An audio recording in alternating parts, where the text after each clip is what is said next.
Gar, Gar, Gar, Gar, Gar, Gar, Gar, Gar, Gar, Garcia Aquatics here.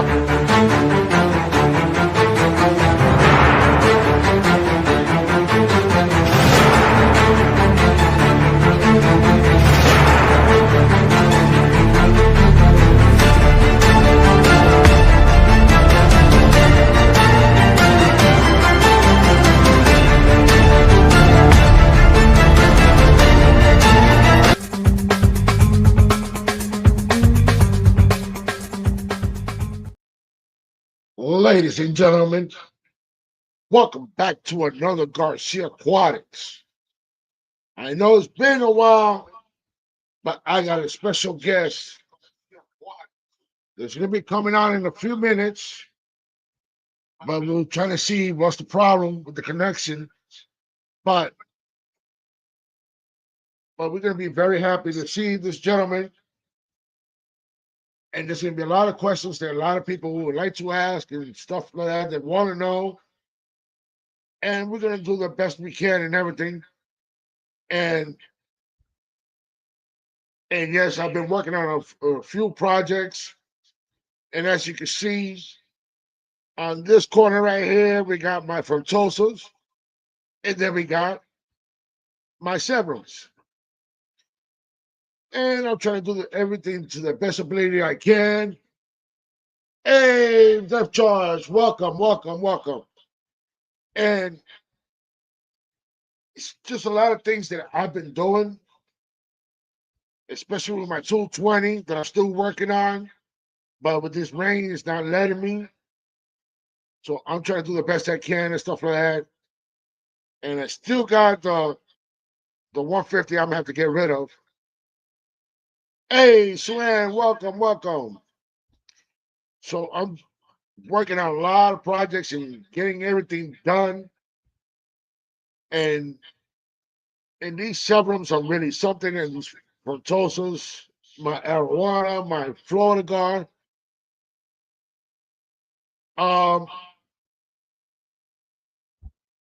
Is there how first things first? How's my audio and how's my video?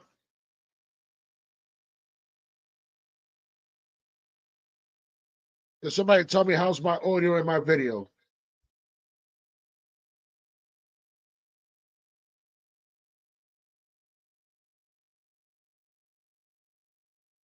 And lady shimmy shimmy. Okay. Thank you, Sweat. Lady shimmy shimmy. You already started it? So here we go.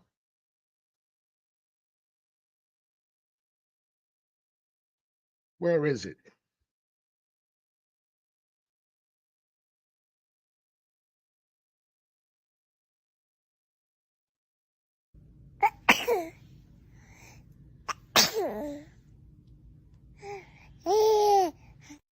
Thank you very much for your super chat. Thank you for that super chat. Thank you for that super chat. Hey, Bruiser CB, how you doing? Welcome, welcome, welcome. My special guest is having a little problem with the connection, but don't worry. As soon as he gets it done, it will be up and everything. And so, yes, like I said earlier, that I'm working on that 220 still. And this 150 is getting out of here. Then after that, after the 220 is done, and this one is gone, and then I'm gonna be working on above ground and in-ground pond. And that's where mostly some of my fish is going to be going. They're going to be going to the pond. I'm going to be working on other things. And Alex Carnelli, welcome, welcome. Butterflies, how you doing, Steve-O? Thank you for coming. And I want to appreciate everybody. Hey, I know everybody get tired of hearing this on everybody's live streams and podcasts and stuff like that, but I'm gonna go ahead and do it anyway. Make sure you smack that like button, and if you haven't become a subscriber, go ahead and subscribe because you never know when I'm gonna be dropping videos or when I'm gonna go live or when I'm dropping a short, all the other good stuff. You know how everything goes. So I'm gonna be trying to do the best I can, getting all this done. And this, I know there's a lot of people also waiting for their packages. I haven't got to it because I've been moving things around, working on that tank and helping out my parents, working on that backyard also. I've been working on a lot of things. So I've been doing a lot of things, getting everything done. And it's very hard for YouTubers. Yes, for me being a YouTuber, getting stuff done, and then I got to do with my regular work and taking care of my personal life. It's it's a scramble, but there's always a but. If if everything goes well and perfect, you will see me more on YouTube than anything else. But for right now, I'm doing the best I can with my job, my personal life, and YouTube. Because I'm trying to get in contact with everybody and filling them in with everything. But it's not easy. But I'm doing the best I can because I really appreciate everybody giving all the support and all the love that you guys been showing to me. So I'm trying to return every pleasure and friendship and everything. And yes, there's other videos that I'm working on. Let me see if this is working here. Hold on one second.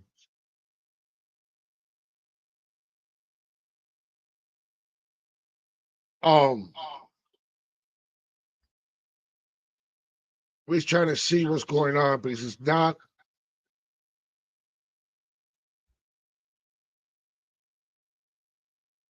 Let me see something.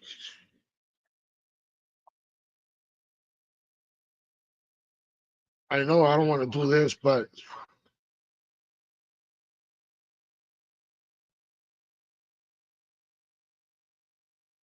okay, he's still working on it. I didn't see responsive. Thank you. But we'll see how everything's going to be working on, and with a little bit of videos that I've been dropping out in my latest videos, everybody that's watching, and I want to know what are your thoughts because I seen some of the comments were not put in, but I want to know what's your thoughts of the videos of my last videos that I dropped.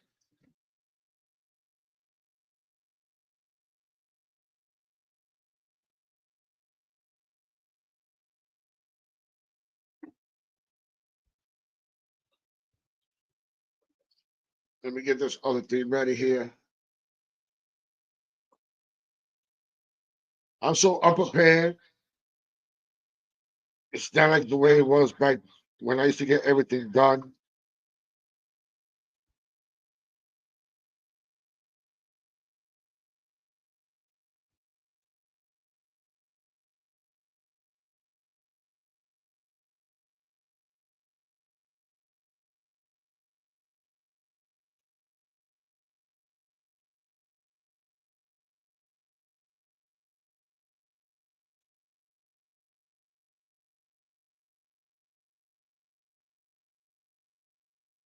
Of course. Of course, CB. I always gotta take care of that first before anything else. But I like to help out everybody because everybody likes to help out each other and stuff like that. But I know everybody been waiting this for a while, and I just want to tell everybody to share this because my guest, a very special guest, I'm gonna have to give no introduction because everybody that had the 24 karat mollies, black mollies, the super red mollies, the one and the only, the one that did it with his father, and then he took over, and then we have Josh as the manager now because Mr. Phil stepped back, but he's there because he still has the heart of Summerland Fish Farm down in Homestead, if I'm not mistaken. But we're just gonna go ahead and bring him up. Let's go ahead and bring Josh and Phil. How you What's doing, up, man? Phil? Hey, how are y'all? Oh, how you Pleasure guys to be doing? How here. you guys doing? Man, everything is good, bro. How you been? Just working on that 220 Yeah, and yeah. that 150 that sprung a leak. That one is going. And then after my 220 is completely done, that's going to come inside the house where this one is. And then after that's done, then I'm going to be working on my pond because I'm going to do an above ground and an in-ground pond. Very nice. So We can get. let me fix this right here. Hold on. All right. I'm sorry if I'm putting you guys in the spot like this. Not a problem. Good, I've not had a couple of good days. I just had a hip operation 2 days ago, so Ooh. this is a pleasure for me to be able to do this. Can't keep this guy down, bro. So, ladies and gentlemen, I'm gonna put this is the gentleman here, Phil. And I know he's still part owner of Summerland because Well, I can give you a history of everything if that's what you'd like me to do. I don't know, just a general wide history of the tropical industry. Actually, I have magazines here from the 1920s, and it was Aqua Life, and then we kind of drifted into the Aquarium magazine, which was very popular in the 60s. And then in the 60s and 70s, it became TFH magazine. But I can give you my dad's background on how he started in this and just give you a general overall. And then if there's questions or we want to hone in on a specific area, we can do that, if that meets your fancy. well, put it this way. The floor is all yours. For you to tell us how you started and what kept you to stay in the fish hobbies. Okay. I can take it from there. My dad, his background was he was an artist in New York, but his hobby was tropical fish. He had rented an apartment next to our place where we lived originally, and he had, I don't know how many tanks in there, 30, 40 fish tanks. Now, when you think of tanks, don't think of these all glass tanks. These things had metal frames around them. There were no such thing as the tanks in the industry like we had today. Well, after a couple blasts of cold weather, my dad moved to Florida with our family. And in 1950, 51, we actually established Summerland Tropical Fish Farms. Now, there were no ponds and anything that we could afford, So we used to go to the dump and take the liners out of the refrigerators, which were metal. There was no plastic back in those days. And we'd hook two of those together, and those were our first fish ponds. And then we would head to the canals and catch the local fish. And I'm going to hold up a magazine just so you see one of them. I don't know if it'll show there. Is that showing? It's not real good. It's a green sailfin molly. There were thousands and thousands of them in the canals here, along with Fungulus chrysotis, Florida flagfish, and a few other local fish. And that's how we basically started. And the industry was in its infancy still in the 1950s. And if they found like a molly that had one black dot, because these were green mollies, if they found a molly that had one black dot, there were breeders like my dad and a few others that would interbreed these fish and try and create a black strain. And my dad would tell me of a time the Red Sword came out in New York. There was a gentleman, Mr. Matsuno, had a pet store up there and didn't have ponds or anything. It was a four-legged bathtub. And there were people coming in to look, and they were lined around the block, almost like a food line during the Depression. And that's pretty much, that was just a really breakthrough, the colors. So now we drift down back to Miami and we're breeding. We were mainly in the live bear business. We bred live bears, and my dad was an author as well. So I'm going to show you a few things real quick, and then we'll just take it from there if there are any questions. This is the Trader magazine. I don't know if you could see it. The main thing is I'm trying to show you is the metal cans. There was no plastic. We did not have plastic bags or plastic pails. If you went to the 5 and 10 cent store to buy a fish, you would take it home in a Chinese food container, one of those wax containers. Later on, the plastic bag came in, and that changed the industry completely. Now we were able to ship fish with oxygen in the bags, but it also created a hazard in the fact that it created international competition through China and different countries, because now we were able to import stuff at a much cheaper rate, although the quality has never been equal to what we used to grow in Florida. And some of the items my dad worked on, and I don't know if these are going to show up, he wrote a lot of articles for TFH magazine. He wrote about the bleeding heart platy, and I don't know if these are going to show up. Oh, yep, we can see it.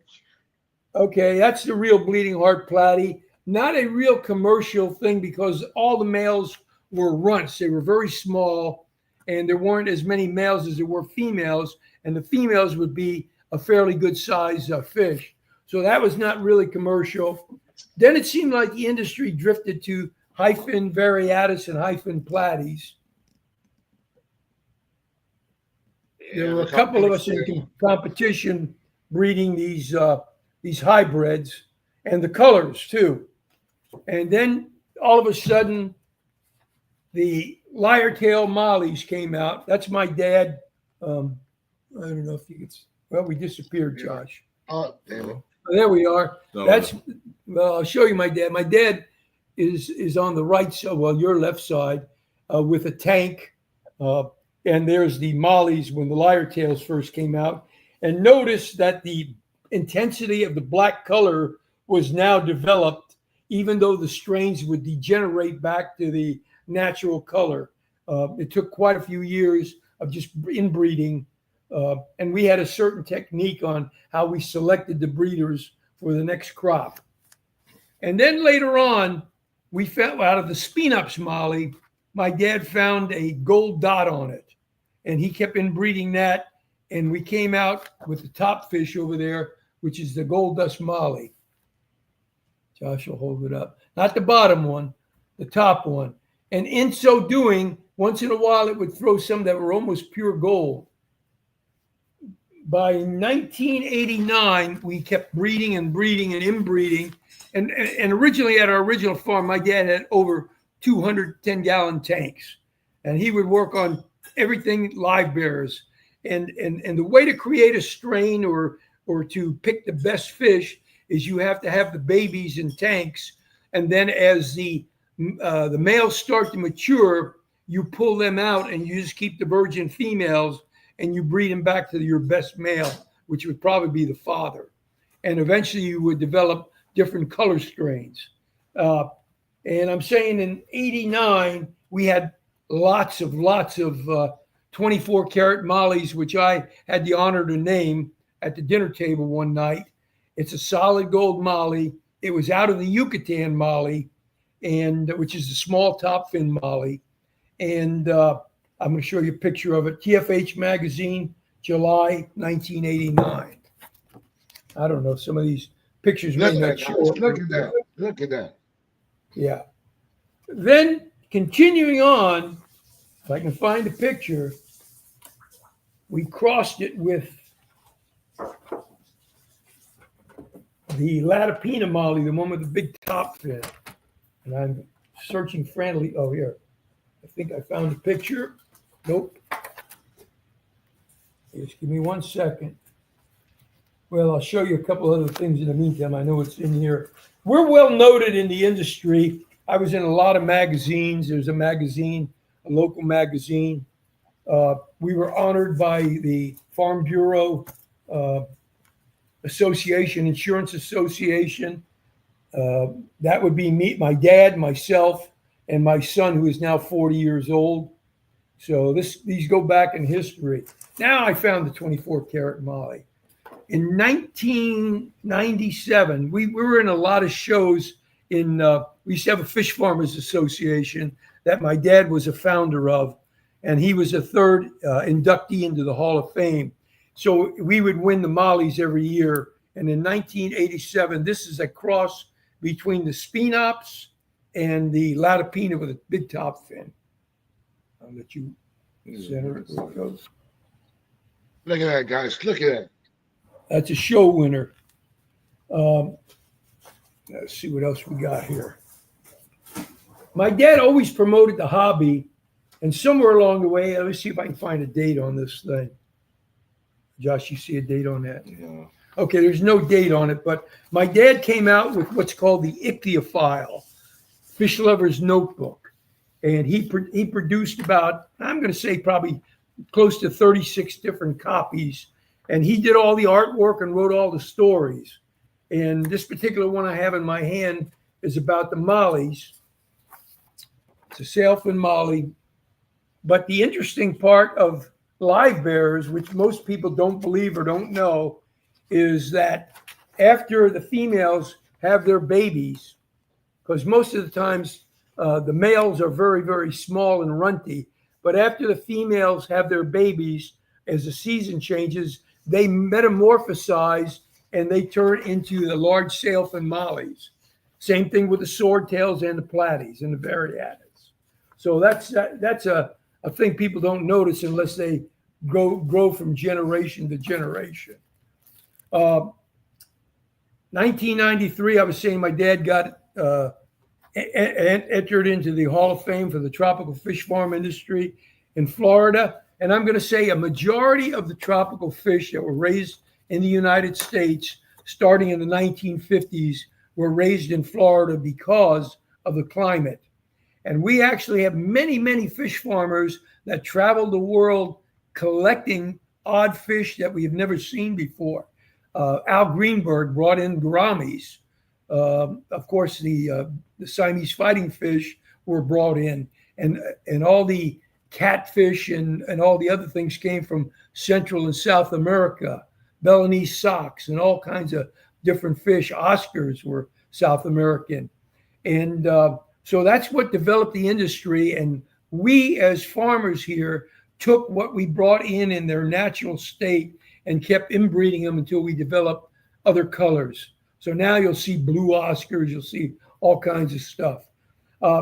My dad went on, when he retired, he continued to write the Giornalino, and then he started doing a little magazine called, writing the Ichthyophile. He started doing a little Italian-American magazine because he was fluent in 5 languages, and he did his paintings, and he did the Giornalino, and with his art skills, he actually met Luciano Pavarotti, and he painted this painting of him. I don't know if you could see Yeah, you're good. Luciano. Oh, in there. no. That's my dad with Luciano, and there are other pictures that I'm in the picture with. I actually had a tie on that he wanted my tie because it was the color of his flag in Modena, Italy, and he kept tugging on my tie, and we went back and forth. But I still have the tie. I wouldn't give it to him, and it was kind of funny because later I wrote an article called "Choked at the Opera" about it. So we've been in the business. We do a lot with the community. Miami-Dade Junior College North Campus called me one day and says, "Hey, we're rejuvenating this 4.5-acre lake. Can you donate a couple koi or fish?" Well, I said, "I'll tell you what, you have summer camp coming up. How many kids you got?" They said 108. So I took them up 110 koi up, most of them medium size, and each kid got to release one into the lake. And here's a picture of me on the boat with I don't know if you can see Yeah, it, you can see it. with Yeah, we see the it. president at that time of Miami-Dade Junior College. So it's been an interesting career. I've done a lot of talks at schools, aquariums, clubs. As a matter of fact, I just sent an application trying to talk to the American Libraries Association at next year's show in Kentucky, but I haven't heard back yet. So, and I've done a lot of farm tours here. Josh sometimes will do them, but before COVID, I used to have school tours come here quite regularly. So I guess that's a quick history without going into major details. So if somebody, one more thing, when the ponds were first made, they were made out of concrete blocks, and they all leaked eventually because of the settlement. My dad was the first one to pour concrete ponds with a form that were removable, and then he could go and pour the other. And some of the other fish farms that were down here were ponds created by my dad. There were, I'm going to guess, between 25 and 30 tropical fish farms down here in South Florida. Not too much was happening with cichlids at the time, but now there are probably 6 or 7 farms left, and I think there's only 2 of us that do not do cichlids, solely cichlids. We still have live bears and goldfish, but most of the others are completely cichlids. The wholesaler ones are completely cichlids. So I turn it over to you if there are any questions. All right. Let me. All right. What are the sources of your fish stock, and how do you ensure it's healthy and disease free? Well, we grew our fish totally in controlled conditions. So, and if we brought any fish in from out of the country, they were always isolated and treated. We used to bring a lot of arandas and when we were growing goldfish up from Japan and then Hong Kong. And all of a sudden, one year we started getting this lousy disease on it that we couldn't really control. The fins would kind of rot away, and it was like a cheesy thing. It looked like cheese, and the fins would just rot away. So for a period of time, we quit doing goldfish. But now they seem to have that under control. Once in a while, there's a koi disease that comes around. We have been very fortunate not to have it. Plus, I have a secret formula that we use, that Josh has used now, because Josh now owns a farm and it's on my property. So I go out there and see him all the time, but he has a secret formula that I passed down to him. He's modified it some, but it seems to take care of a lot of the koi diseases. Okay. But there's no such thing as when you bring in fish, you got to always treat them. It's just, yeah, it's always just better be safe than sorry. I'm always treating everything when it comes in. I don't really take any chances because when you don't, when you think it's going to be okay, that's when it's not okay. Yeah. And then you hold them for a period of time. You don't start selling. See, that's the difference between going to the big pet chains. Okay. I guess PetSmart, Pet Supermarket. They're getting fish that are coming in from the Far East. They're going into a jobber's place, a big warehouse. They're stuck in tanks. They medicate them, Every day they pull the dead ones out, and then they're shipping them to the store, the ones that are alive. Okay, so they're not 100% cured, number one. Number two, you have the water change from the Far East coming into their water system.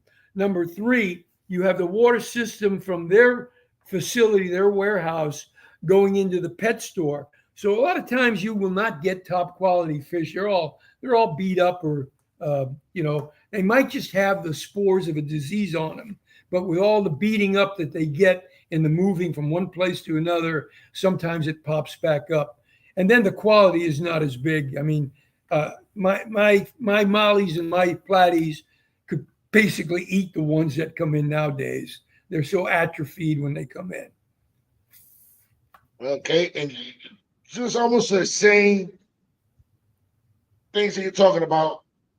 How do you manage water quality? What measures do you take minimize environmental impact? Well, we have some problems. Number one, predators are a big problem. Birds. So now my place is under screen and shade cloth. And now, in order to grow a good fish, in the old days, we used to get shrimp meal from Louisiana, and we would use 4 dozen eggs a day, and we'd use flour, and we'd cook it on the stove in the house, and we would feed top quality fish. Nowadays, everything is processed and everything. We would feed them every day. There wasn't a day that my dad did not feed. Saturdays, Sundays, it didn't matter. Every day the fish ate, and they were given the top best food you can imagine for them. Sometimes live food, and we were more interested in quality than quantity. We didn't have a big clientele of customers all over the United States. Probably about 10 really good customers. Some in New York, Baltimore, Maryland, Salt Lake City, and I even shipped fish to Alaska a few times, and England. And at one time, we used to ship to Venezuela when their money was good. I'm talking in the 70s. They were one of our biggest customers there until they had the collapse. So I don't know if I answered your question.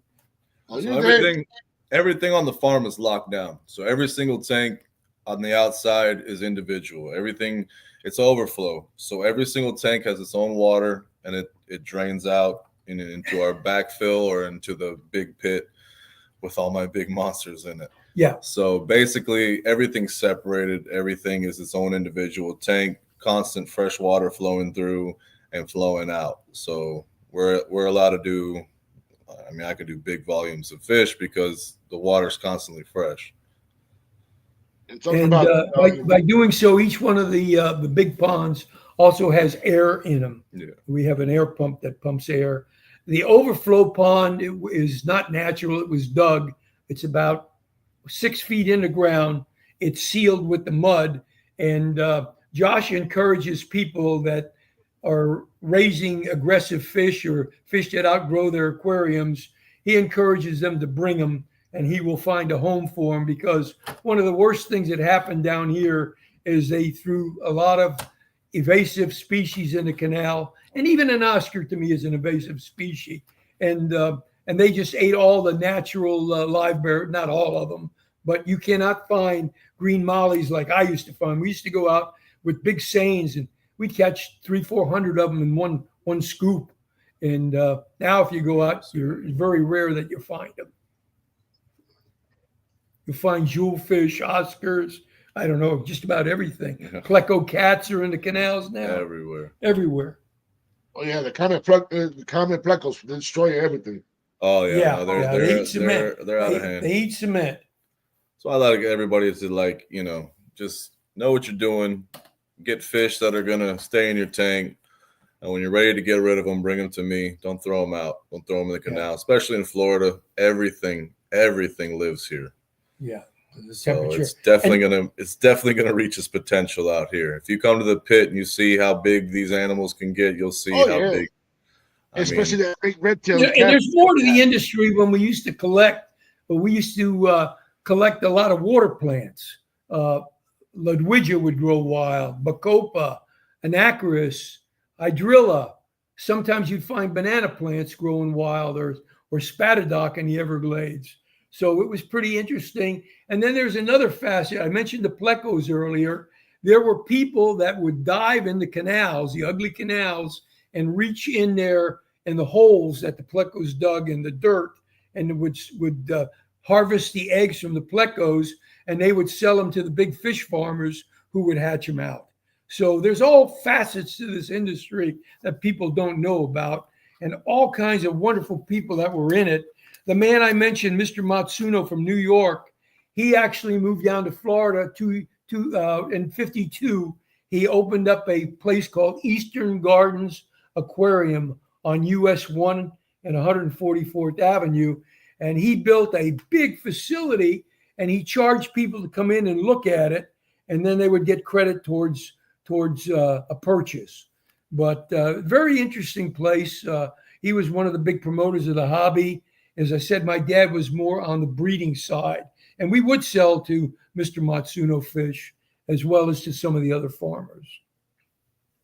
All right. And I got another question. What happens to the waste from the farm? What was the question? What happens to all the waste? So the waste? He'll tell you the waste. So we have a huge grow too. So we got mangoes, avocados. I got mangoes, lychees, and longans. So I use a big trash pump, big submersible pump type deal that we kind of jointly created. He created the nozzle, we figured it out. So now we suck everything out and we shoot it out to the grove. So we have some of the biggest mangoes and stuff you'll ever see. Yeah, and all natural. So all natural fertilizer. So everything goes out to the groves. And there is a lot of mud, and it will dry down to like chips. And I don't have the picture here, but actually one time I grew hydroponic lettuce on top of one of the ponds, and it was phenomenal. I don't know if I have a picture. I'll kind of thumb through some junk, but just keep asking questions. No, I don't have the picture here. That's something else. Keep going. But I think you probably said this one before, but I'm going to ask you the question again anyway. What are your protocols and managing diseases outbreaks? Well, like I said before, luckily when I bring a new fish, everything goes into one area. Basically I know where everything's at, and everything gets treated the same until if I see any type of weird issues, and I treat it differently. But the farm is locked down. So if I have a problem in one tank or one pond, or it's only in that area because it's locked down to that area. And then I'll treat accordingly. You get the typical stuff. Everything gets a general treatment when it comes in. Knock on wood. Luckily, I haven't had anything too crazy in a long time. But it's the hobby, man. Stuff, everything, stuff's gonna happen. You just have to be ready for it, and know what to do, know what to treat. When you are treating fish, make sure you're always using the right stuff, because there's a lot of stuff out there that just doesn't work. And you wind up just spending a lot of money on chemicals that you're not fixing anything. So just make sure you do research. You can always reach out to me, guys. I'll tell you what's good and what's not good to use on fish. But yeah, really, honestly, it's really just knowing what you're looking for, knowing what's going on. Is it bacterial? Is it something else? There's so many different things. And it seems like every year something new comes into the works of some type of parasite or bacteria or something, so you kind of just got to always just be staying up, trying different things, learning different things and how to really take care of these fish. Yeah. And Josh is a good person to call on the diseases and stuff. I know a couple of times I had some big koi ponds. People came to me and they had gone to a competitor who sold them $500-600 worth of chemicals, and the fish were still dying. Koi. And I made him sign a waiver. I said, I'll go over and treat them with my special formula, but if they die, I don't want to be responsible. So we went over and treated the pond, and he had cichlids in there too. And we sat there and had a beer, and then I left, and he lost one little African cichlid, and all the koi were saved. So you got to know what you're doing. Sometimes expensive stuff is not the best stuff. Knowledge is more important. Exactly. You hear that, guys? Everybody in the chat, you hear that?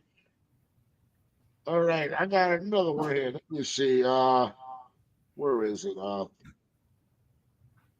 What are your procedures to prevent fish escapes? And what happens if the fish do escape? Okay, so fish escape all the time. A lot of babies will escape, like, because everything's set up to breed. So I'll get a lot of stuff that will go over the pipe. Kind of have it more locked down now to where they can't do it, but it happens. They'll get out the tube and they'll make it into like the little canals, and then eventually into the pit. So if you ever go to the farm and you look in the pit and you wonder why there's so many different types of fish in there, those are all escapees. There's stuff in there that I put in there, but most of those fish have escaped and made their way back into that area. And if they're quick enough, through the pipes, if they're quick enough, they can survive in the pit. But most of them get eaten when they go out there. There's just too big of stuff out there. Yeah, he's got all big, aggressive stuff in the pit. I grew koi in there and some green sailfin mollies when I still had the farm, they would. But I did have a run of arowanas. I had like 25 arowanas. All of them go over the drain pipe, and I thought they just died. And then about 3-4 months later, I went in the pit, and they were like 12 inches long. So they grow fast when they have the right food, and it's a challenge. I love going in that pit. Sometimes it's up to my neck in the water, and we'll go in there with big seines and pull them across. We got some pacu that are probably 70 pounds in there, you think? Oh, yeah, now for sure. 70 pounds, a big red-tailed shark in there. That's how big. Oh, the red-tailed catfish? No, yeah, he's huge now. 4 foot, 3 foot? Oh, yeah, he's pushing over 4 now. Yeah. He's getting so that's kind of neat. And once in a while, Josh will have somebody, a YouTuber, come out, and they'll put a little fish between their toe and let that arowana suck it out. I would never do anything like that. But it's a real entertaining thing what Josh has done with the farm. We were more like wholesale. I was strictly wholesale. And then in the last 10 years, I did nothing but sold to local pet stores. But before that, I was shipping. And that was crazy because I would have to catch the fish during the day, let them clean out in the tanks overnight, and then start packing them at 2 o'clock in the morning to go to the airport. And then I would get home like 5 or 7 o'clock.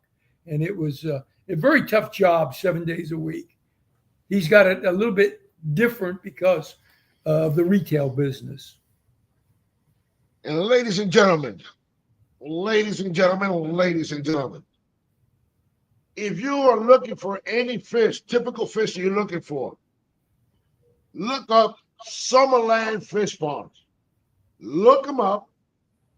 And yes, they do shrimp, but the fish, how can I say this?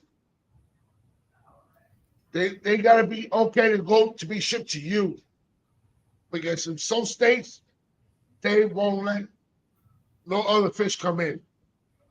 Yeah. You always got to make sure that what I'm sending you're allowed to have. Oh yeah. But I'll make sure that before I send anything, so you're good. And how they can find you, Josh? They can go on the Instagram, Summerland Fish Farm. You can message me there directly, and I can take care of whatever you're looking for. And answer questions. I'm open Thursday through Sunday, 10 to 5. I don't know how many most people live down here but if you don't, you're looking for something, just DM me, let me know, and I'll definitely get it to you. All right. The first time I met Phil, it was when I first started doing my YouTube. And that's when I only had 250 subscribers. And that was all the way up in Orlando at the Gaylord. Right. Yeah. So I met him and I met you, Josh. Yeah. You gentlemen, and they're very knowledgeable.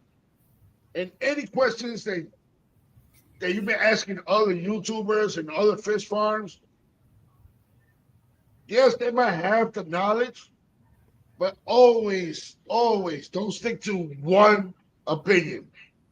Always look for the second opinion or the third and make your right decision. But with Phil and Josh, I never have a problem, and I always get whatever I'm looking for. I always ask them first, and they always knowledgeable. And they tell you how to take care of them and the best way you can do it with their knowledge. And and guys, Phil been in the fish hobby for so many years. From 5 to 79. My dad started. I've been kind of in it for 74, but obviously as a little child, I was probably great, just getting snail casings off the wall at that age. But when I got to be about 7 or 8, we'd go to all the canals, and thank God we never got bitten by a water moccasin or anything, because we'd wade in the water and everything. And it was wild down here in Miami back in those days. But it's been a great life, and I've enjoyed it. I mean, I've had my frustrations, but in general, it's been good. It provided for my education when I was growing up, and provided for a comfortable living for my family. None of them which are interested in the tropical fish business. I have 2 daughters and a son that just turned 40.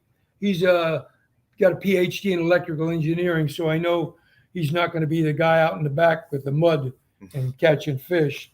So I knew it was time to kind of get out of it or slow down a little. And that's when Josh came in. I was rebuilding the farm, and Josh came in one day and he says, "Boy, this is a great place. We ought to open it retail. We ought to open it retail." And I was just interested in renting it and getting out. And he talked me into opening it retail. And I think for about 3 years, he and I ran it together. And then one day I said, "Josh, I had enough." And he was interested in buying it and staying on the property, renting the property. And we maintain a pretty good relationship. He'll call me up once in a while and say, "Hey, I'm draining a pond at Mrs. So-and-so or Mr. So-and-so's. You want to go with me?" Next thing I know, I'm in the pond collecting fish at 79 years old and loving it. So it's kept me, I guess, fairly young and active, and mentally, I guess, fairly sharp. So some people debate that, but but it's been fun, and I love going to the shows. I know there's a local show coming up in October at the Gold Coast Aquarium Society, which is very nice. I'll have to see you there. It's at Davie, Florida. I'm hoping to be there this year. I know Josh will be there, but I just spoke at one of their meetings, and as I said, I am available as a guest speaker to try and preserve some of this history, because I know all the old-time fish farmers and all the stories behind it.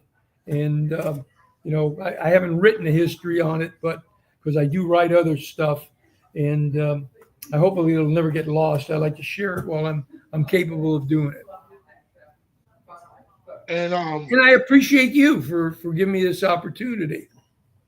Yeah, it's been a long time for me to try to get you, because you've been busy for a while. So, and I really appreciate you coming on. And I appreciate you having him too. That's my wife. Hey, how you doing, young lady? Yeah. Everybody in the chat, if you have any questions, go ahead and start asking those questions. Go ahead and drop those questions in the chat. Come on, guys. Come on. You guys got to get in this. I want you guys to get the feeling, meeting one of the both gentlemen of the fish farm industry. Come on, guys. PB, you can ask questions. Salem, ask some questions. Tommy, DJ Guppyfish, Bruiser, Happy Place Aquatics, Scuba Steve, Alex Carnelli, Lady Shimmy, Death Charge, Swan, anybody. Did he say somebody say something about guppies? Did he say a guppy fan? Yep, DJ Guppy Fish. And All right. here's Did somebody say something about guppies? No. It says, Oh, okay. I don't That's hear not so real well stuff. anymore. Holy crap. All right, hold on. You got a few questions? Yeah. Do they change water chemistry to match fish native environment or leave it be as Drip adapted? system. So I drip a lot of the fish. I do very slow acclimations. The only thing that I've had to really change water chemistry is if I do like discus and stuff. Luckily now I have a really good supplier that, you know, breeds everything in the hard water like I do, so I don't have those issues. But mostly everything is getting very slowly dripped. It's a pain, but it's better for the fish that way. All right, what else we got here?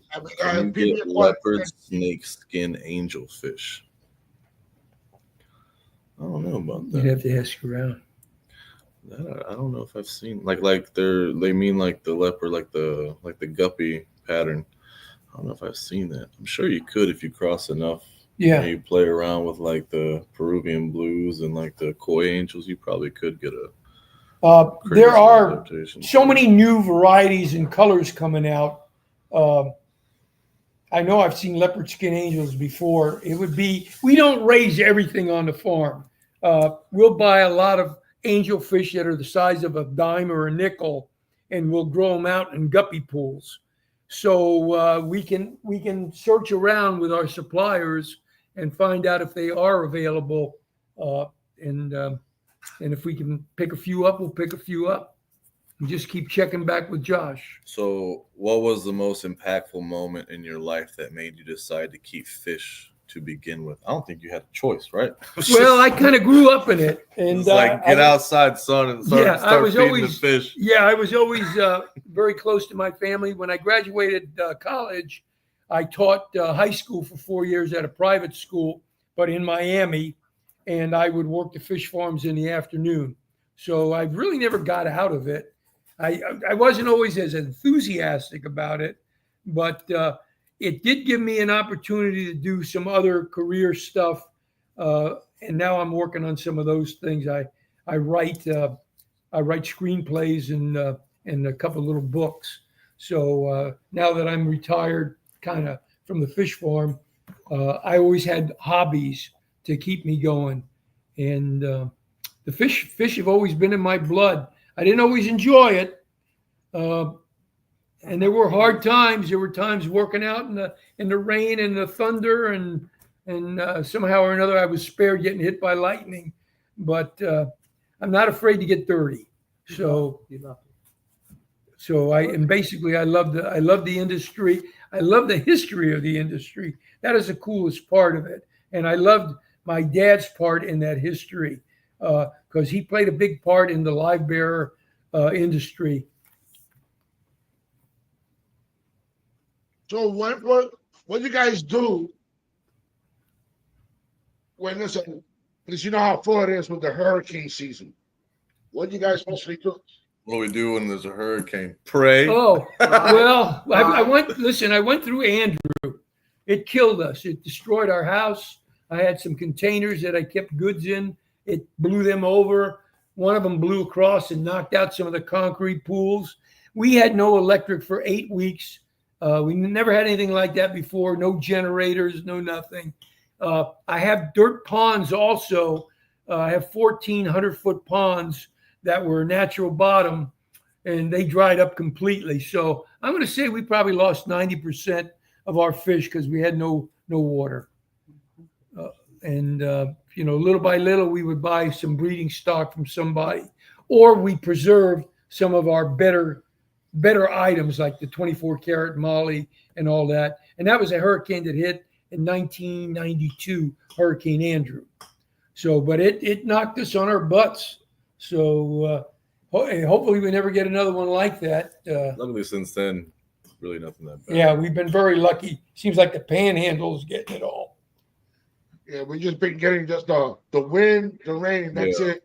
Yeah, I mean, I know the hurricane would tear down all the shade cloth. I've got over $50,000 worth of shade cloth up there. And I would not be too happy if I had to replace it. So, but in general, it's been good. I'll tell you one other story. When they used to spray mosquitoes, they would call us up and say, hey, we're going to spray mosquitoes in your neighborhood. And we would get Visqueen plastic and run a band of wire around the 24-foot ponds. And some of the water would collect on top if it rained or whatever it is. And we never really lost anything to mosquitoes, but some of our other farmers did lose stuff in the later days because of the poison puts a film on top of the water. And if you don't run enough water to get that film off right away, the fish will come up to the top and suffocate. But when we took that plastic off, boy, oh boy, the static electricity would put you on your butt, man. It was like, whoa. But that was one, didn't happen very often. That was more in the 60s when we had that problem. But since that, we just run the water harder, and we actually don't have that many mosquitoes on the farm, because the good part is the mosquito larvae are laid in the water, and the fish eat them all. Yeah. So we don't have mosquitoes hardly ever on our farm. I'm just in a very high dry area, and as I said, the larvae is a really good food for the fish. Oh yeah, that's the best. All right, so let me see. So I've never worried about it myself. Do goldfish really do spectacularly better in a higher pH? I don't know about that, really. I would say, just based on the farm, our pH is pretty high. Goldfish tend to raise your pH anyway, and the ammonia in your tank. So be careful with that. Make sure if you're going to do goldfish, always have a really good filtration system on them, or you're going to just have nightmares with that. But at the most, no, I've out here, the pH isn't like super high, but it's in, the higher sevens. And they do very, very well out here, grow quickly. And it's very beneficial being out in the sun. So what do you feed your fish? One good food for all species or different foods. So live bearers, smaller fish like that get a flake food that I use. That I've recently started using. It's actually a very, very good product. But I kind of buy different products that they sell and then mix it to become like my own mix of flake. And then I do a very small pellet that I get through another fish farm that I've been using for a long time. If for like everybody else, highly recommend Hikari. It's very, very good food. Hikari makes food for every type of fish you will carry. I definitely recommend using their brands. I don't really like anything else. Everything else is kind of just doesn't work, and it's cheap, and it's just a bunch of fillers. So yeah, sound like Kenny E. You funny, Scuba. What is your favorite fish food? And he said it, Hikari.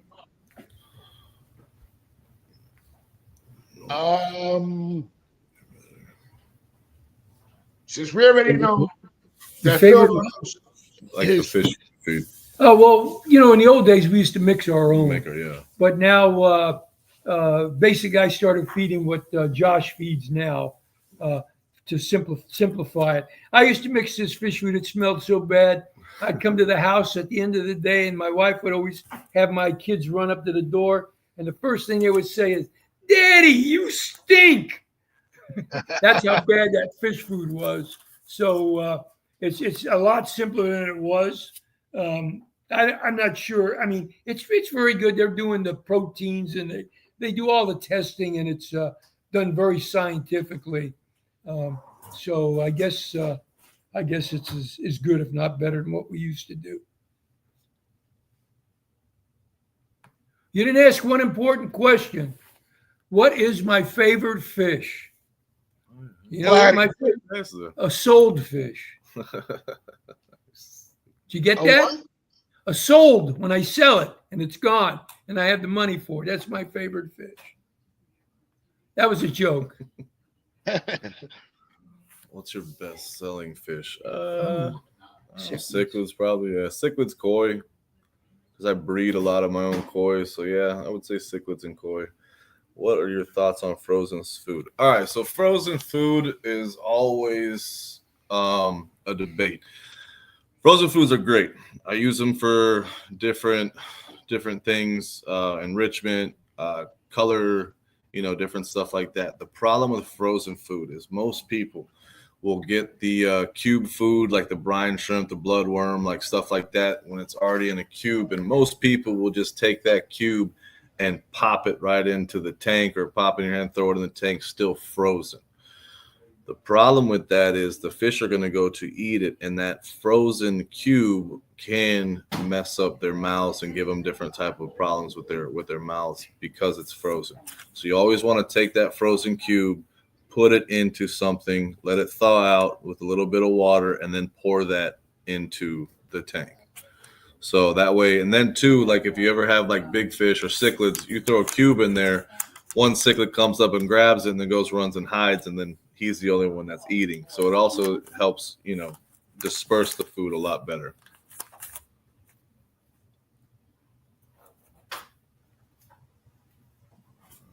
Yep. So basically, just taking the same water from the tank, Tommy, Yeah. and just wait a few minutes, and then you can just pick it up. You can store it just basically like this. Put the cube in, Yep. let it sit there for a little bit. Pick it up in a few minutes later. Stir it, and then you're gonna see it's all gone, ready to go. And then you can feed your fish, and you're gonna see them like a stampede. Yeah. Like I've been trying to tell Josh that I've been trying to go down there to get them, but with so much projects and so much things that I got to be doing, and my life is getting in the way. And I apologize, Josh.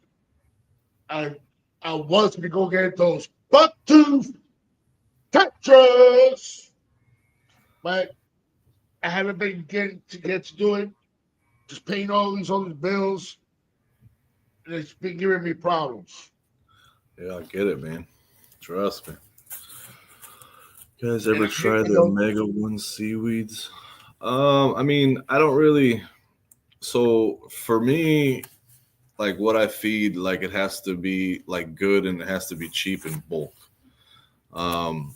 For you guys, I mean, Omega is a good brand. It's not that it's a bad brand. It's just for me trying to feed, 500,000 fish, it's just not practical. So with Omega, you're paying for the name more than you're paying for the product, if that makes any sense. So I use a bulk item that I can get for cheap. Like I would love to use Hikari as a farm food, but then I would just be broke. All right, here's what let's see.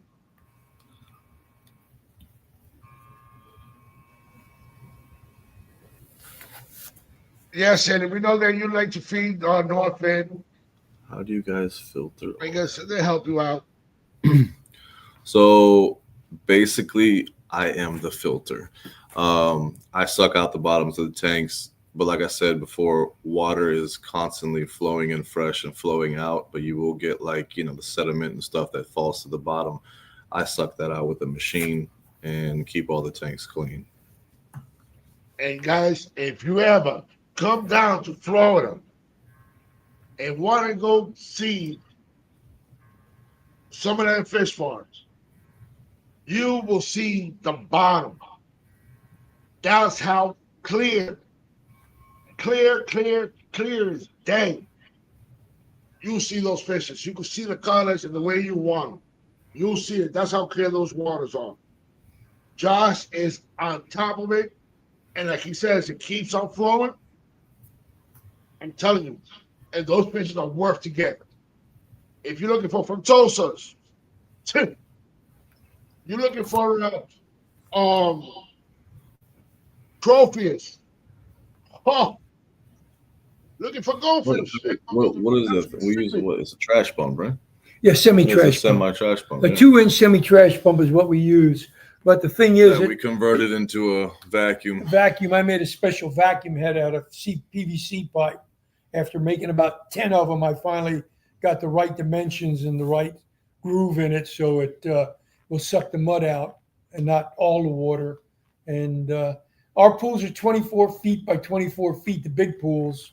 And there's enough water in the pools that if we suck the whole pool out, there's probably almost half of Yeah, the you do water about left. half. You do about half. So, because if we drain it much lower than that, we have another problem. We have raccoons. And the raccoons, if they can stand in the water, will eat your fish. So we try not to, we siphon the pools just probably earlier in the morning so the pools have the opportunity to restore the level of the water so the raccoons cannot stand in it. I like that question. Oh, Jesse, you're really something, Jesse. You always got to come up with. So no. If I accidentally suck up a fish, there is no getting it back. Sometimes they will make it whole if it's small, but if it's a pleco or something in there, we have to tear the pump. We have to tear the pump apart because it'll get stuck in the impeller. I remember the time that you were sucking the fish and you started yelling and screaming because you were so pissed off that you're like, it swam right into it. It didn't even swam right into the vacuum. Yeah, well, we throw a lot of PVC pipe tubes for the cichlids in there to breed or to hide so they don't beat each other up. So sometimes some of these fish are used to going in these pipes, and or they'll hide in the algae. If the algae builds up in the pool, sometimes we'll get a accumulation of algae, especially goldfish. Goldfish are slow, and they will try and hide before they run, which is not good for them. What was the 60s like? I can't answer that question. What was the 60s like? Yeah. The fish farm or just life in general? It was great. I grew up in one of the greatest times that will never be duplicated again. We lived out in the country. We could ride our bikes anywhere. We didn't have to worry about getting kidnapped. The rule was you got to be home by dinner time as it was getting dark. And it was just great. The people were harmonious in those days because in the neighborhoods you lived in, everybody was basically from the same kind of background. Same thing in my schools. And today is a challenge. I'm telling you, it's a challenge. What's going on in the world? We didn't have that back in those days. And to have a little business like my dad had, where you work from home, it was awesome. You just walk out in the backyard, and I'm at work. And then the only time I would leave is to make deliveries. But I never had to go during rush hour. It would either be before rush hour or after rush hour. So it was, to me, it was perfect. And I didn't have to shave every day, as you probably can see. Yeah, me either.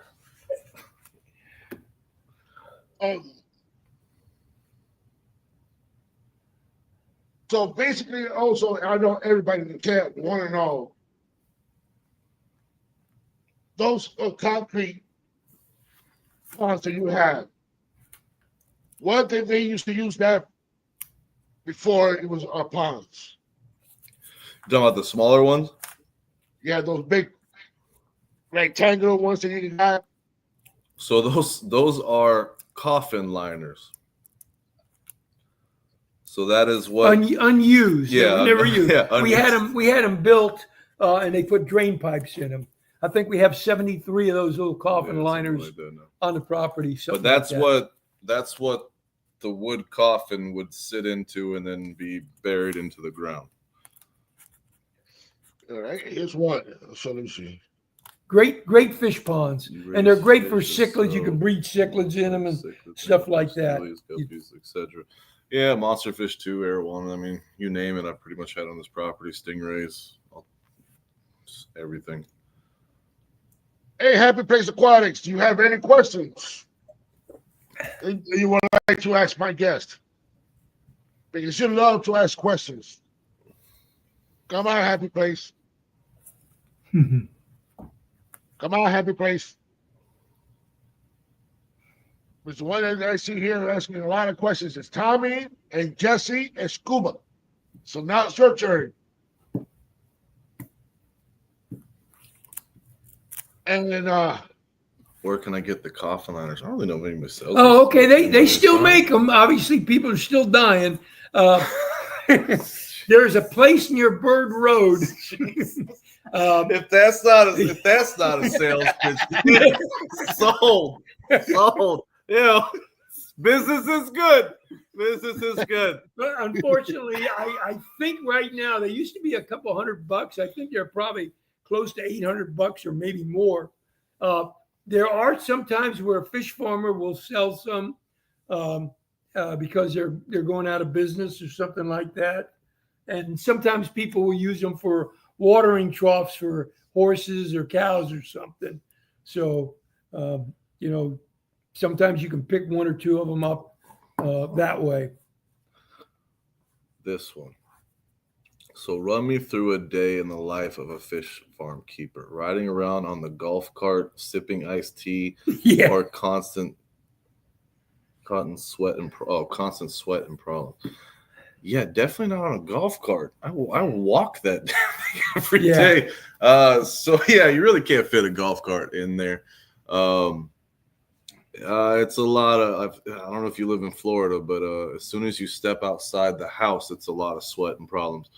It's very hot down here. It is a lot of work. It is very tiring very quickly. You're dealing with water. You're dealing with, the concrete ponds. You have to be careful doing everything. Everything's slippery. I found that out the hard way the other day. Busted my butt pretty good, but I'm okay. But yeah, no, it's constant. It's never a dull moment. There's always something that needs to be done, something that needs to be, taken care of. Fish are having babies. It's always something. Yeah. I would say from my point of view, when I was doing the live bears, we would sell them in big bulk. My typical gear would be a hat. Katie. A hat. I do have the quad bikes, yes. I would have a hat and shorts and a t-shirt most of the time, except in the winter, we might put a long sleeve shirt on or something like that. And we would stand, because I would get an order for 2,000 gold dust mollies, medium size, and I would have to go there and sort through them all.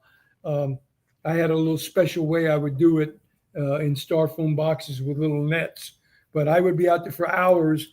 I could not wear sunglasses because I just couldn't see the fish to sort them like that.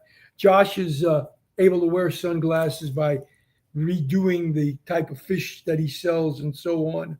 And I bet you he's wearing Costas. No, I don't actually. I don't. These are Edge Eyewear. So hopefully down the line here in a little bit, I'll be doing a brand deal with them. I love these glasses. I'm already in talks with the creator of these glasses. They're awesome, and they're inexpensive. Anybody can afford them. They work amazing. They're actually bulletproof, which is pretty crazy. But they're good quality and they're very affordable, which I appreciate that. Everything now is just ridiculous. There's no point in paying $350 for a pair of sunglasses that you're gonna fall down and be in the bottom of a pool somewhere. So. Josh, did you ever rent CP SP35 apps? I don't think so. It's SP35 apps. what are you trying to find out? I don't know. Jesse, they cannot use segways. It can be very hard with the segways to maneuver around those ponds.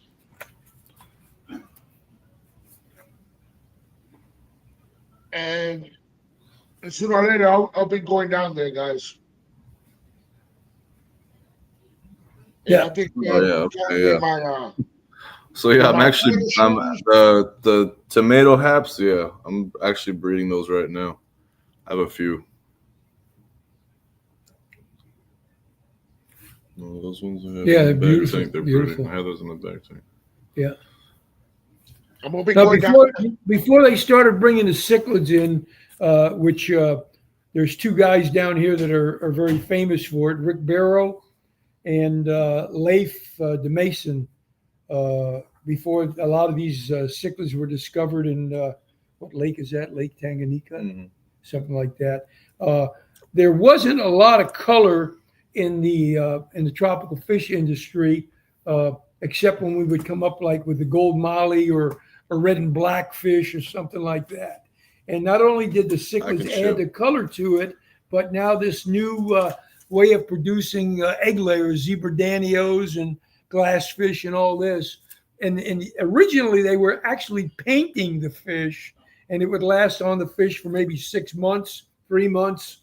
But now they're using somehow they're crossing it with the man of war. Is it the man of war? Yeah, something like the man of war. Really Somehow cool. Genetically they're putting that before the eggs hatch out, and it helps intensifies the color. You'll see some of these neon fish in there that they were allowed to get a patent on and they get royalties for.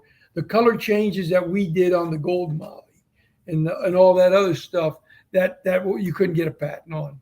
So when we released those, we had 10,000 of them in stock, ready to go, because we knew people would start trying to breed them. And it's kind of neat. Now I'll get a price sheet from China or somewhere, and you'll see that 24 karat molly and gold dust molly on there. And just to know that we created it on our farm is kind of a neat thing. Do you guys sell to PetSmart or Petco? You used to back in the day? Huh? Did you used to sell to PetSmart and Petco back in the day? Petco. Pet farm. Petco. Petco. Did you used to sell to Petco back in the day? No, I sold a little bit to pet supermarket down here, to the local stores. But I had customers that were big jobbers that I'm sure they sold to Petco. I had a guy in New York that was like a phenomenal customer, phenomenal. I'd ship 40, 50 boxes out just to him.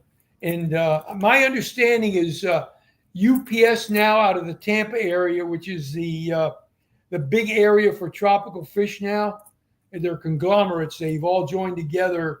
There used to be 400 fish farms. There's less than 100 left.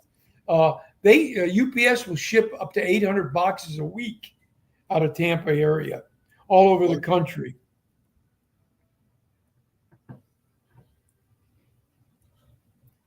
I ran out of questions. Let me know. I think that's it. Anybody else has any more questions? Does anybody else has any more questions? And also, you can find them. You can Google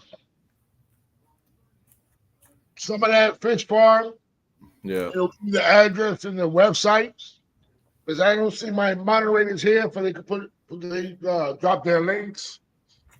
And you can also find some of that fish farm in Instagram.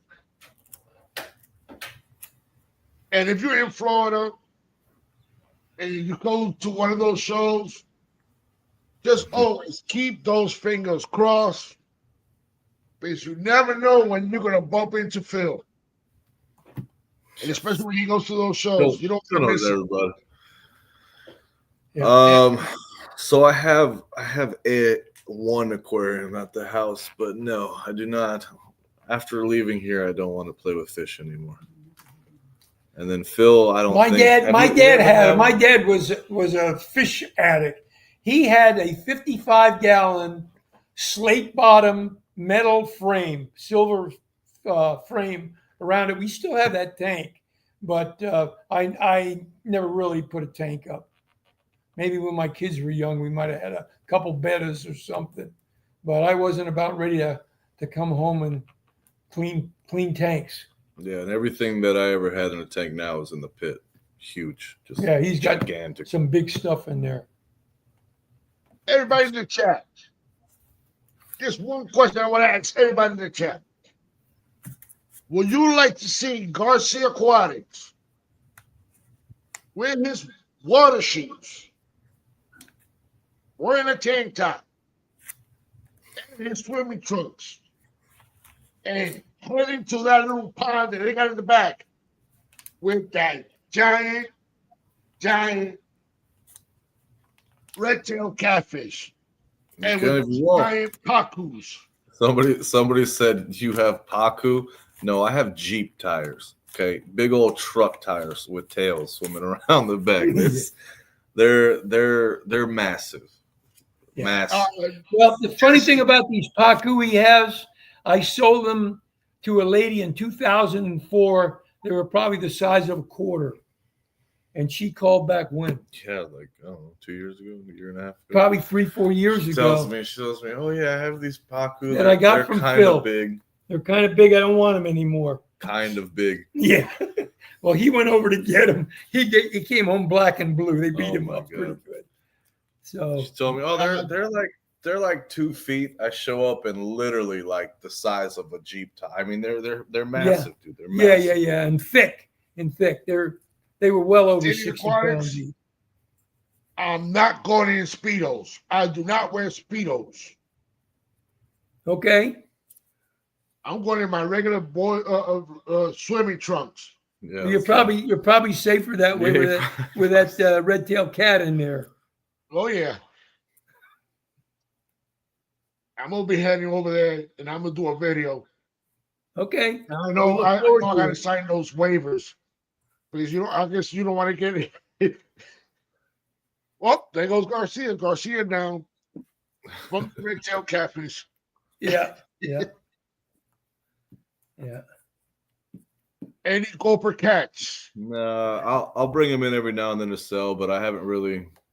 It doesn't really interest me to grow out. I am growing out a goonch catfish though. It's pretty big. But yeah, gulpers doesn't interest me that much. They just kind of eat everything. You can't really pair them with anything. And they wind up in the canals. So I don't really. What's the most type of fish do you sell the most in your farm? Probably cichlids and well, I mean, I would say guppies too. Yeah. I would say guppies too. I saw a lot of guppies. Yeah, out of live A lot bears, of he sells a lot of cichlids. guppies. A lot of koi, a lot of cichlids.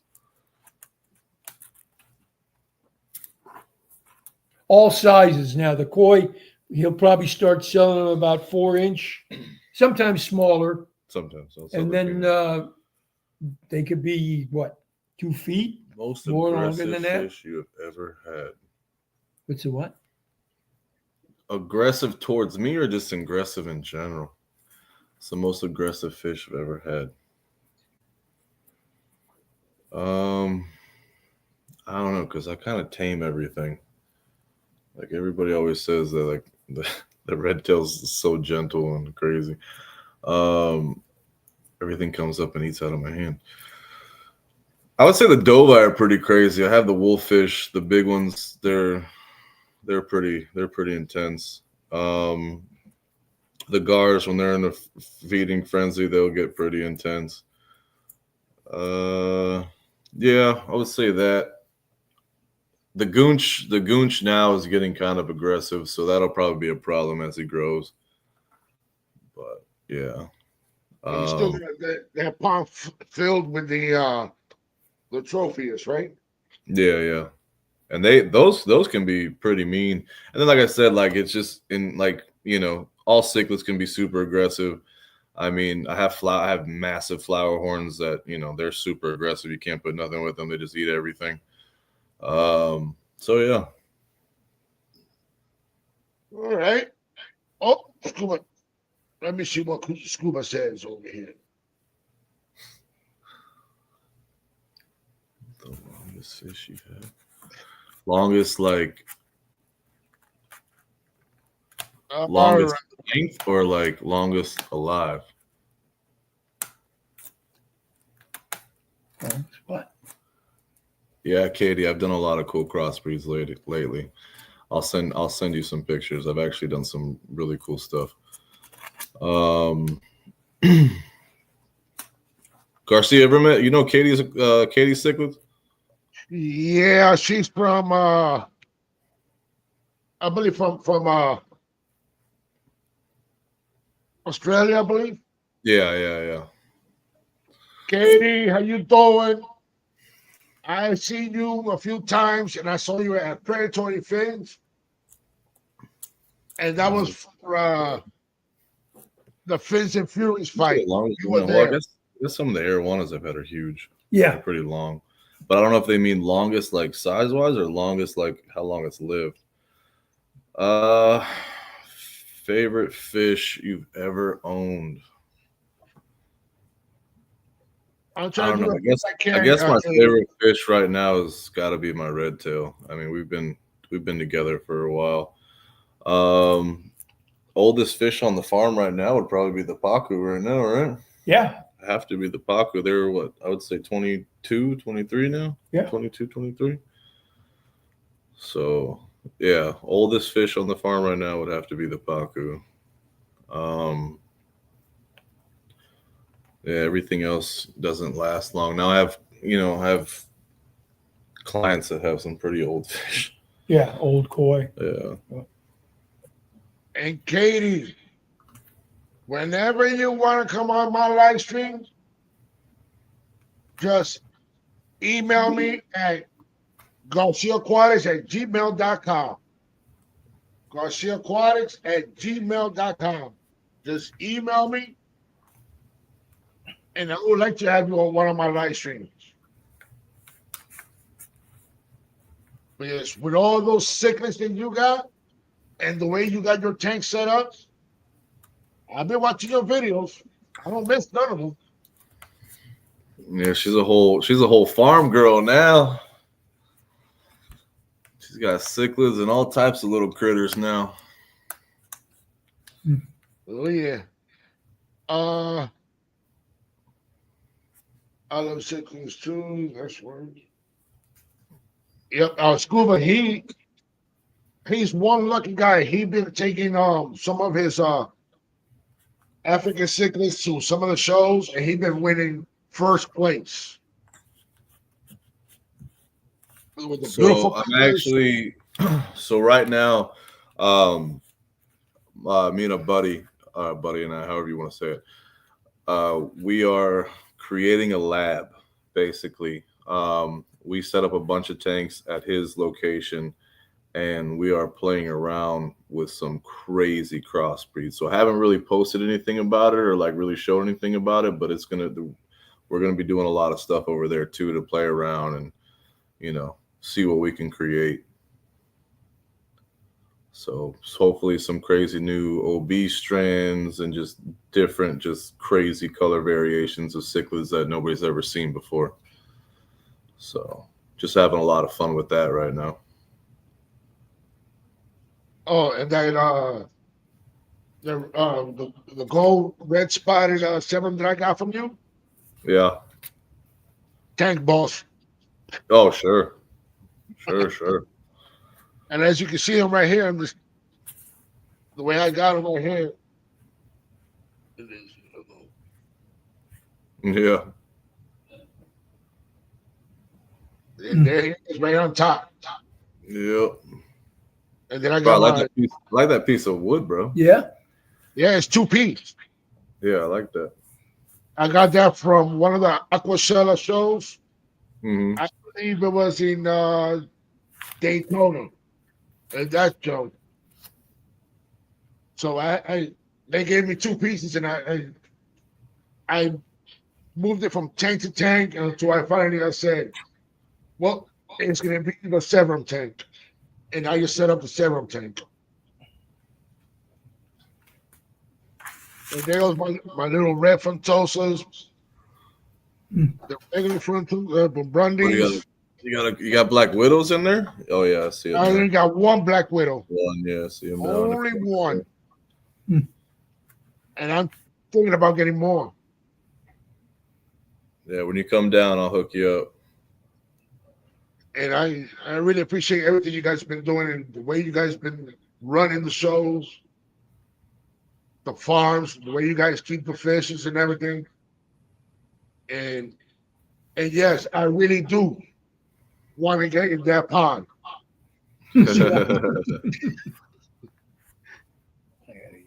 And who knows? I'll probably wrap up some tilapia around me and see if they will come and see if the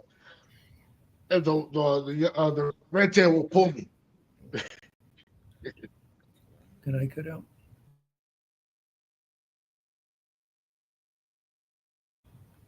Oh, you can see me getting up. That's not going to be No, good. that's fine. Oh, you Cut already know, out Steve. because You already know, Steve, that I got to you're gonna take be coming care for of my Steve. hip, my exercises or whatever. Thank you. Josh And is thank still you for there. being here, Phil. Thank you for No, I everything. appreciate it.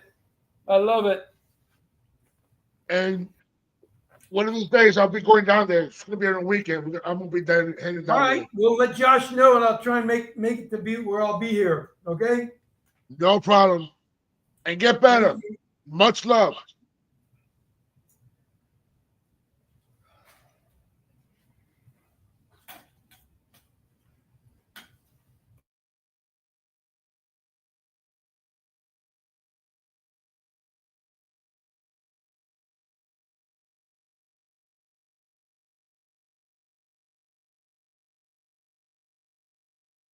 I stepped away for a second, guys, but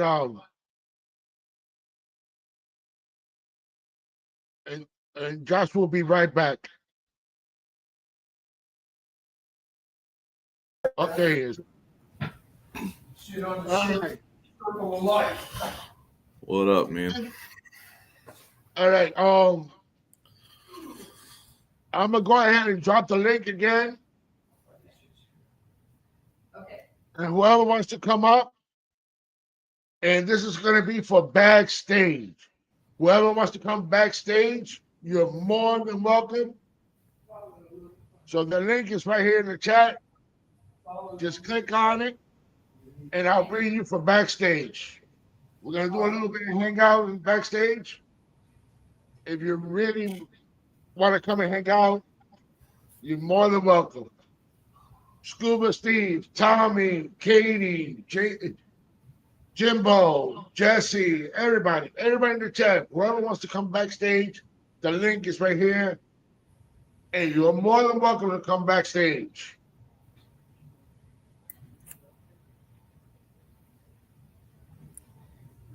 So yeah,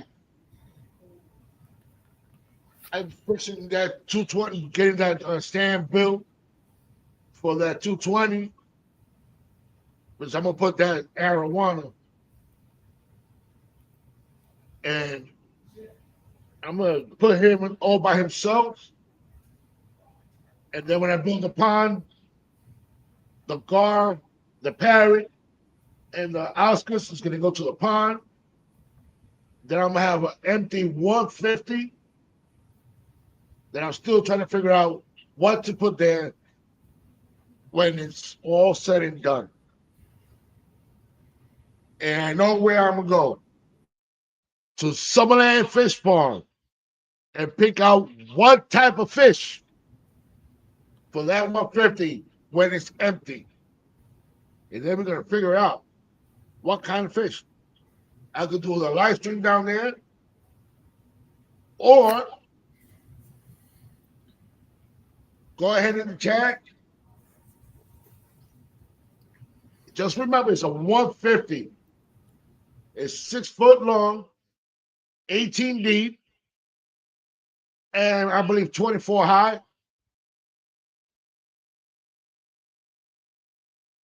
No problem, Katie.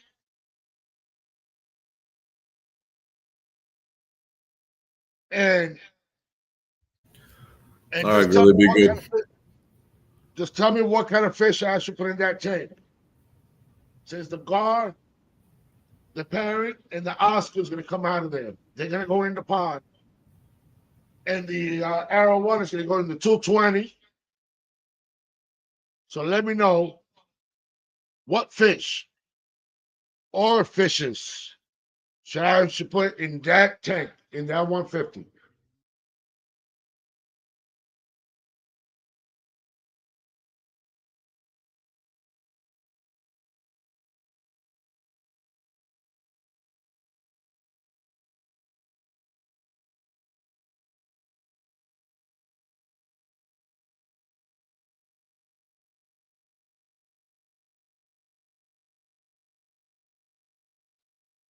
Come on, chat. You guys can do it.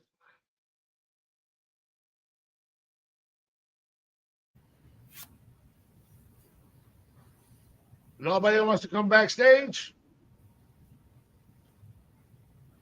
Nobody wants to come and hang out in backstage? Well, I really appreciate everybody for coming. And I really appreciate everything you guys have been doing for the Garcia Aquatics, hitting that like button, hitting that share button, and becoming a member, and also becoming a subscriber. Just being a subscriber to my channel, giving me all the support and all the love. And guys, always respect one another. If you want to get respected, respect one, and they'll respect you. And also, I'll see you guys till the next time.